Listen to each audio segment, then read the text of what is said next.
السلام علیکم ورحمۃ اللہ وبرکاتہ۔ الحمد للہ وکفا والصلاة والسلام علی حبیبہ المصطفیٰ وعلی آلہ وصحبہ اولي الصدق والصفا۔ ان پر درود جن کو حجر تک کریں سلام، ان پر درود جن کو حجر تک کریں سلام، ان پر سلام جن کو تحیت شجر کی ہے۔ بارگاہ نبوت و رسالت میں ہدیہ درود و سلام پیش کیجئے، جی لگا کے پڑھیے۔ اللہم صلی علی سیدنا و نبینا و شفیعنا و حبیبنا و مولانا محمد معدن الجود والکرم وعلی آلہ و اصحابہ بارک وسلم صلاۃ و سلاما علیک یا رسول اللہ وعلی آلک و اصحابک یا شفیعنا یوم الجزا۔ اللہ رب محمد صلی علیہ وسلم، نحن عباد محمد صلی اللہ علیہ وسلم وعلی ذویہ وآلہ ابد الدہور وکرم۔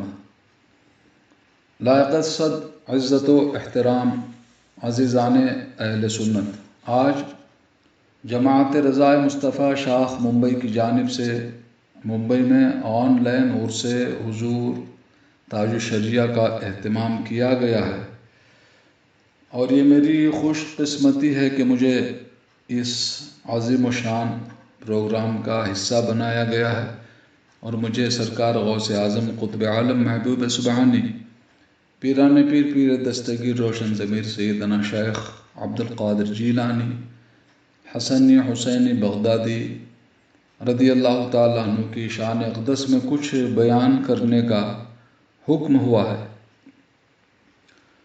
صاحب عرس جانشین سرکار مفتی اعظم تاج الشریعہ حضرت علامہ مفتی محمد اختر رضا خان صاحب قبلہ قادری برکاتی نوری حضور اظہری میاں رحمۃ اللہ تعالی علیہ بارگاہ غوثیت مآب میں عرض کرتے ہیں، پیروں کے آپ پیر ہیں یا غوث المدد، اہل صفا کے میر ہیں یا غوث المدد۔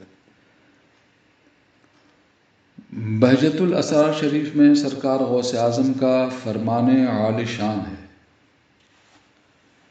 الانس لهم مشائخ والجن لهم مشائخ والملائکۃ لهم مشائخ وانا شیخ الکل، یعنی آدمیوں کے لیے پیر ہیں اور جنوں کے لیے پیر ہیں اور فرشتوں کے لیے پیر ہیں، اور میں ان سب کے لیے پیر ہوں۔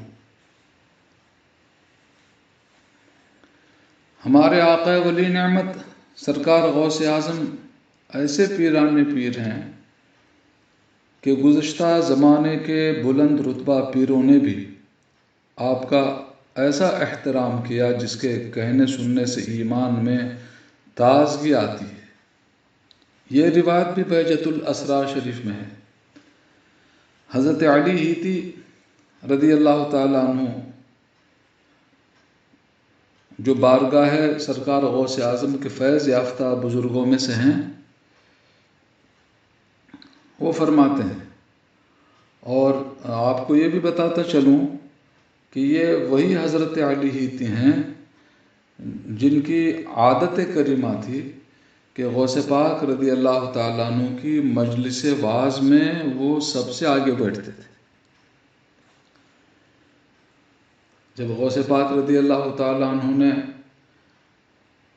اپنی مسند وعظ سے یہ اعلان فرمایا تھا، قدمی ھذا علی رقبۃ کل ولی اللہ، میرا یہ قدم اللہ کے ہر ولی کی گردن پر ہے۔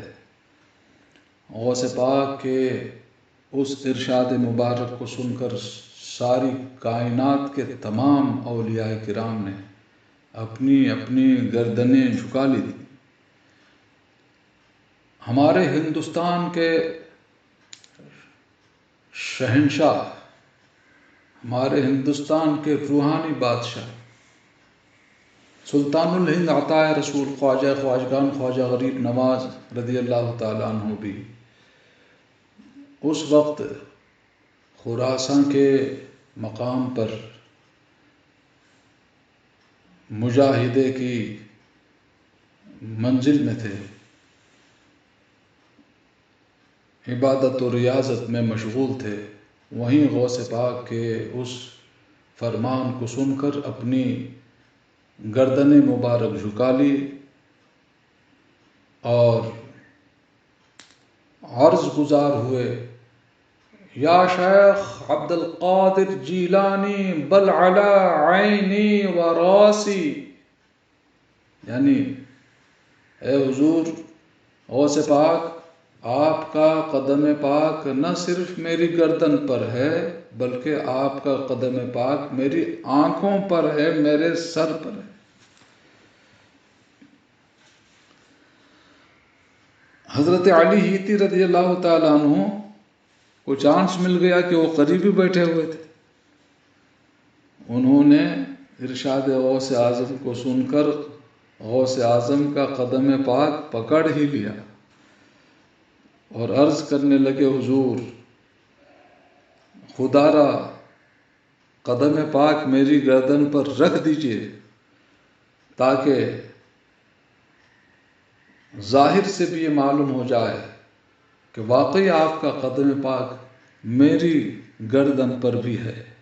یہ عرض کر کے غوث پاک کا قدم پاک اپنی گردن پر رکھوا ہی لیا، وہ حضرت علی ہی تھی۔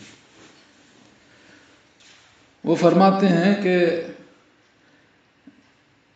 میں اور شیخ بقا بن بطوع اور شیخ عبد القادر جیلانی حضرت امام احمد بن حنبل رضی اللہ تعالیٰ عنہ کے مزار پاک کی زیارت کے لیے ان کے روضہ اقدس پر حاضر ہوئے، اور شیخ بقا بن بطوع اور میں دونوں فاتحہ پڑھ کر ایک طرف کھڑے ہوئے کہ شیخ عبد القادر جیلانی فاتحہ سے فارغ ہوں تو ساتھ واپس چلیں گے، ساتھ آئیں تو ساتھ واپس چلیں گے۔ ہم کافی انتظار کرتے رہے۔ اس کے بعد جو منظر ہمیں نظر آیا وہ یہ تھا کہ حضرت امام احمد بن حنبل رضی اللہ تعالیٰ عنہ کی قبر انور کھل گئی اور وہ اپنی قبر انور سے باہر تشریف لائے اور اپنے ساتھ ایک نورانی چادر بھی لائے۔ انہوں نے وہ چادر شیخ عبد القادر جیلانی کو اڑائی اور انہیں اپنے سینے سے لگایا اور فرمایا، یا شیخ عبد القادر جیلانی، میں تمہارے علم شریعت اور علم حقیقت اور علم حال اور فعل حال میں حاجت مند ہوں۔ اللہ اکبر، اللہ اکبر۔ یہ فرما کر واپس اپنی قبر میں تشریف لے گئے اور قبر بند ہو گئی۔ اس واقعے سے معلوم ہوا کہ اللہ کے ولی اپنی قبروں میں زندہ ہیں اور حکم الہی سے، قدرت الہی سے، اذن الہی سے جب چاہتے ہیں اپنی قبر سے باہر بھی آ سکتے ہیں، زائرین سے بات چیت بھی کر سکتے ہیں اور انہیں کوئی نعمت بھی دے سکتے ہیں۔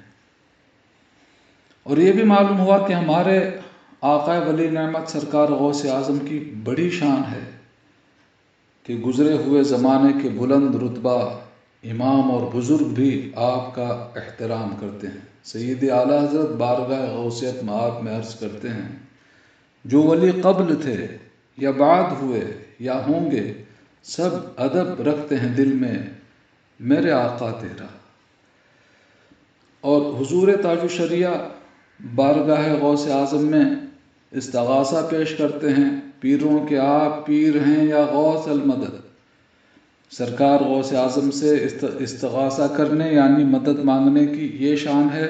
حضور غوث پاک رضی اللہ تعالیٰ عنہ خود فرماتے ہیں، اور یہ روایت بھی بہجت الاسرار شریف میں ہے، کہ جو کوئی رنج و غم میں مجھ سے مدد مانگے تو اس کا رنج و غم دور ہوگا، اور جو سختی کے وقت میرا نام لے کر مجھے پکارے تو وہ سختی دفع ہو جائے گی۔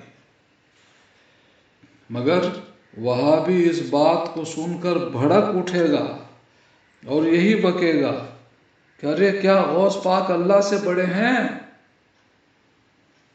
اسے جواب دو، اے بے وقوف، غوث پاک اللہ سے بڑے نہیں ہیں، اللہ کے محبوب ہیں۔ جو اللہ کے ولیوں کی مدد ہے وہ اللہ ہی کی قدرت و قوت سے ہے۔ اللہ تعالیٰ فرماتا ہے ان القوت للہ جمیعا، یعنی سارا زور خدا کو ہے، ساری قدرت و قوت خدا کی ہے۔ وہ خدا کی قدرت اللہ کے ولی کے دست پاک پر ظاہر ہوتی ہے، اسے کرامت کہتے ہیں۔ اور کس شان سے ظاہر ہوتی ہے؟ حدیث قدسی میں ہے، اللہ تعالیٰ فرماتا ہے کہ میرا بندہ فرائض کی پابندی کرتے ہوئے جب نوافل کی کثرت کرتا ہے تو میں اسے اپنا محبوب بنا لیتا ہوں۔ جب وہ میرا محبوب ہو جاتا ہے تو میں اس کا کان ہو جاتا ہوں جس سے وہ سنتا ہے، میں اس کی آنکھ ہو جاتا ہوں جس سے وہ دیکھتا ہے، میں اس کا ہاتھ ہو جاتا ہوں جس سے وہ پکڑتا ہے، میں اس کا پیر ہو جاتا ہوں جس سے وہ چلتا ہے۔ اللہ اکبر، اللہ اکبر۔ یہ شان ہے اللہ والوں کی۔ اللہ تعالیٰ کی قدرت جب اللہ کے محبوبوں کے دست پاک پر ظاہر ہوتی ہے اس کو کرامت کہتے ہیں۔ سرکار غوث اعظم شہنشاہ ولایت بھی ہیں اور شہنشاہ کرامت بھی ہیں۔ سرکار غوث اعظم کی آواز بھی ایک عظیم الشان کرامت تھی کہ سرکار غوث اعظم رضی اللہ تعالیٰ عنہ جب ہزاروں کے مجمع سے خطاب فرماتے تھے، کبھی اتنا بڑا مجمع ہوتا تھا کہ تا حد نگاہ لوگوں کے سر ہی سر نظر آتے تھے۔ ظاہر ہے اس وقت تو لاؤڈ سپیکر کا تصور ہی نہیں تھا، اتنے بڑے ہزاروں کے مجمع میں سرکار غوث پاک کے بیان کی آواز سب سے آخری صف میں بیٹھے ہوئے لوگ بھی اتنی ہی آسانی سے سنتے تھے جتنی آسانی سے پہلی صف کے لوگ سنتے تھے۔ سبحان اللہ۔ سرکار غوث اعظم کی ایک ایک مجلس واعظ میں بے شمار لوگوں کو دولت ہدایت ملتی تھی، واعظ کے بعد لوگوں کی قطار لگتی تھی۔ سرکار غوث پاک کے دست پاک پر کافر، مشرک، یہودی، نصرانی کفر و شرک سے توبہ کرتے تھے۔ شرابی، زانی، چور، ڈاکو، اچکے، بدماش لوگ اپنی بد کرداری سے توبہ کرتے تھے۔ ایک ایک مجلس واعظ سے 2 3 لاشیں اٹھائی جاتی تھیں کہ سرکار غوث پاک کا واعظ سننے کے بعد خوف خدا سے دل پھٹ گیا اور روح نکل گئی۔ اور غوث پاک کی مجلس واعظ میں ولایت کی خلعتیں بٹا کرتی تھیں۔ غوث پاک کی مجلس واعظ میں بیٹھنے والے کچھ ایسے خوش قسمت بھی ہوا کرتے تھے کہ غوث پاک کا واعظ سننے بیٹھے اور اللہ کے ولی بن کے اٹھے۔ رشد و ہدایت کا سلسلہ اتنا بلند ہوا کہ من جانب اللہ، اللہ کی طرف سے، من جانب اللہ لوگوں کی زبان پر سرکار غوث پاک رضی اللہ تعالیٰ عنہ کا لقب محی الدین مشہور ہوا، دین کے زندہ کرنے والے۔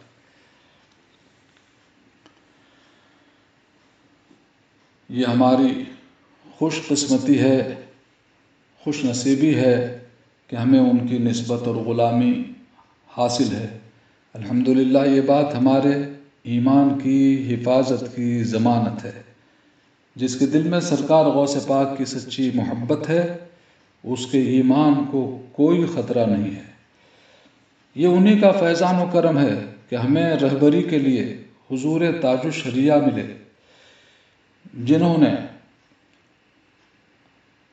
ایسے ماحول میں، بے راہ روی کا ماحول، گمراہی کا ماحول، من مانی کا ماحول، ایسے ماحول میں انہوں نے اہل سنت کی صحیح رہنمائی فرمائی۔